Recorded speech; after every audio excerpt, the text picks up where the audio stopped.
in a perfect garden called Eden, everything was peaceful, beautiful, and untouched by pain. Adam and Eve lived in harmony with nature and walked freely in the presence of God. But there was one tree they were warned never to eat from, the tree of the knowledge of good and evil. One day, a clever serpent approached Eve with a dangerous question. Did God really say you must not eat from any tree in the garden? Eve answered that they could eat from any tree except the one in the middle of the garden. But the serpent lied and said, "You will not surely die." He promised that eating the fruit would make her like God, knowing good and evil. Eve looked at the fruit and saw that it was beautiful and desirable. In a moment that would change history, she reached out and took a bite. She then gave the fruit to Adam, who stood beside her, and he also ate. At that moment, everything changed.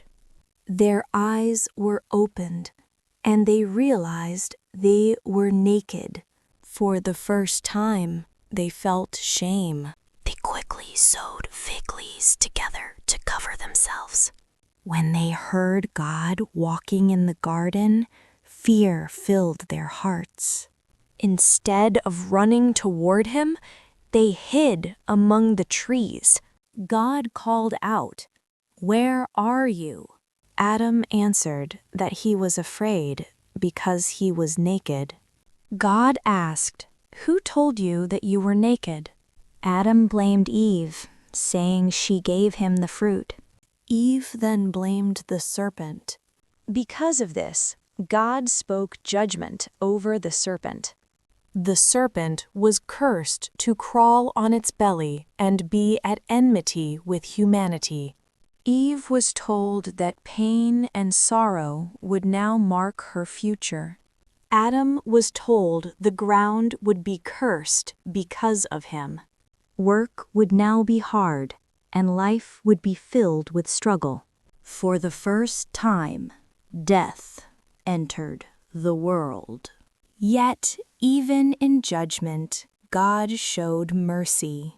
He made garments of skin to clothe Adam and Eve. But they could no longer stay in the Garden of Eden. God sent them out to live in the world beyond. Cherubim and a flaming sword were placed to guard the garden. The door to paradise was now closed. Sin had entered the human story. But this was not the end of God's plan. Even in failure, there was a promise of hope. One day, good would overcome evil, and a Savior would come to restore what was lost.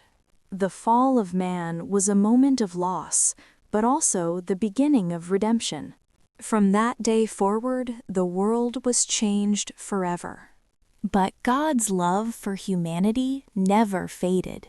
The story of the fall reminds us of the power of choice and the depth of God's mercy. This is the story of how sin entered the world and how hope was born.